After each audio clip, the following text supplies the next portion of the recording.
Dan perlu teman-teman tahu, jin ini lebih banyak jumlahnya dari manusia ya. Lebih banyak.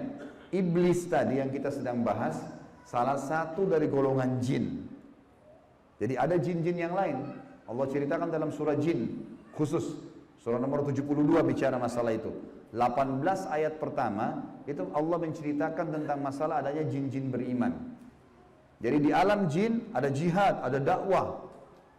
Tetapi kepada syaitan, dan syaitan ini golongan fasik dan golongan kafir dari jin. Ada jin mukmin, ada jin fasik, ada jin kafir, sama manusia. Ada manusia beriman, ini yang beriman manusia, dan jin yang beriman tidak akan interaksi. Kalau golongan fasik dari manusia dan golongan kafir, fasik maksudnya muslim tapi masih banyak dosanya. Di alam jin juga ada jin fasik, muslim tapi banyak dosanya, dan ada kafir. Di alam jin, fasik sama kafir ini namanya syaitan. Jadi semua syaitan pasti jin, tidak semua jin itu syaitan. Bisa ditangkap ini ya? Oke. Ini pemahamannya.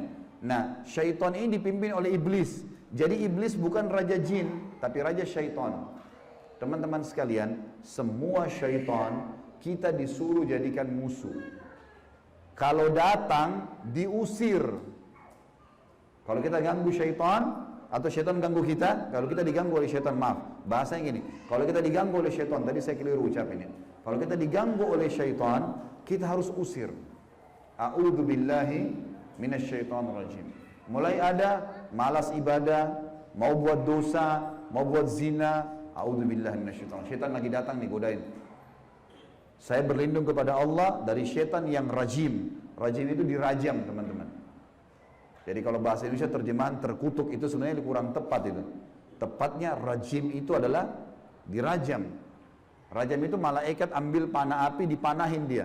Jadi kalau kita diganggu oleh syaitan, kita bilang a'udzubillahi minasyaitonir rajim, itu Allah datangkan malaikat bunuh syaitan tuh yang sedang goda kita. Dirajam dia, dilempar dengan panah-panah api. Seperti Allah bilang dalam surah Al-Mulk, wa ja'alnaha rujuman lisyayatin, dan kami jadikan bintang-bintang itu sebagai panah-panah untuk mematikan syaitan-syaitan. Jadi nggak boleh berteman, nggak boleh menikah, nggak boleh interaksi, nggak boleh apa-apa. Mereka punya dimensi waktu yang berbeda. Tidak boleh lintas alam. Teman-teman, kita ini manusia.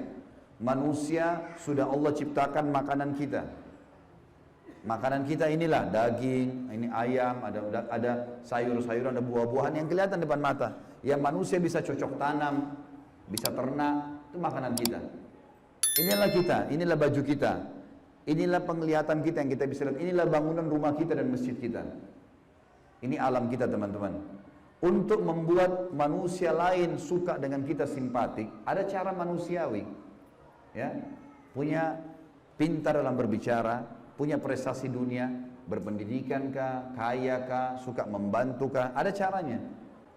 Jangan pindah lintas alam nih. Orang-orang yang jadi dukun, jadi peramal, jadi penyamun, ini lintas alam. Dia pergi ke jin-jin itu, minta tolong. Dan ini tidak boleh. Pindah ke alam mereka tidak boleh. Dilarang sama Allah. Kalau kita pindah ke alam mereka, kita akan ditipu nanti. Kalau jin beriman tidak akan kerjasama sama manusia. Tapi syaitan ini kerjasama sama manusia. Ingat, kita pemimpin. Garis bawahi kalimat ini. Jadi orang-orang yang jadi dukun itu, kalau mereka pergi ke bersemedi di gua, di pinggir pantai, manggil-manggil wahai dewa, wahai penjaga ini, apalah di Indonesia, ini Roro Kidur lah atau apa, semua dipanggil Gondoruo, tuyul. Ini semua, teman-teman, bahasa yang diucapkan oleh manusia karena tidak faham kedudukan dia. Dia kalau lagi bersemedi di situ, syaitan yang lewat di sekitar tempat itu muter-muter lihat, ini manusia, ini pemimpin saya ini. Nggak bisa, dia mengalahkan manusia nggak bisa. Syaitan nggak bisa kalahin kita. Syaitan hanya bisa bisik saja, buat, jangan, gini, cuma begitu. Nggak lebih daripada itu. Bapak Ibu sekarang waktu mau kesini tadi ke masjid, mungkin ada syaitan bisikin, jauh, keburu nggak ya, dapat tempat atau apalah. Tapi Bapak Ibu tetap jalan. Syaitannya mau buat apa? Nggak bisa buat apa-apa, cuma bisa bisik. Jangan gini, gitu, segala macam. Cuma itu. Manusia kalau bantah, nggak bisa buat apa-apa dia. Nggak bisa syaitan menjelma cekik kita, enggak, kamu harus berzina. Nggak. Syaitan cuma bisik, itu zina, itu perempuan, itu begini. Tapi kalau saya bilang enggak, saya nggak mau. Terus syaitannya buat apa? Nggak bisa buat apa-apa, lemah sekali. Allah bilang inna kaida syaitani kana dhaifa. Syaitan itu lemah sekali. Kalau ada manusia yang tidak faham tentang kedudukan mereka sebagai khalifah, ditipulah oleh syaitan itu. Sama tadi orang bersemedi itu. Sebenarnya teman-teman sekalian, di muka bumi ini yang mengatur kadar udara, oksigen yang kita hirup, populasi manusia, populasi hewan-hewan, kadar panas, udara, api, air, segala macam, ini ada malaikat-malaikat. Teman-teman kalau mau baca surah Al-Ma'arij dan surah Al-Buruj, surah nomor 77 dan surah nomor 79. Di situ disebutkan panjang lebar tentang tugas-tugas malaikat. Jadi yang urus lautan, urus gunung, urus tumbuh-tumbuhan, semua ini malaikat, makhluknya Allah. Rukun iman kita yang kedua, kita harus yakin mereka ada. Nah, kalau ada manusia datang ke gua-gua ini, minta-minta, panggil syaitan, panggil dewa, panggil penjaga gua atau apa saja, syaitan di sekitar situ tadinya takut sama manusia ini. Makanya orang kalau bersemedi nggak pernah kurang dari 3 hari, 1 minggu, ada yang 1 bulan, ada yang bertahun-tahun bersemedi. Baru syaitannya keluarin suara tuh. Dilihat orang ini kok bodoh benar, duduk nggak makan, nggak minum. Iya, kamu mau apa? Saya mau ilmu kebal. Lihat, perhatikan syaitan tipu dia.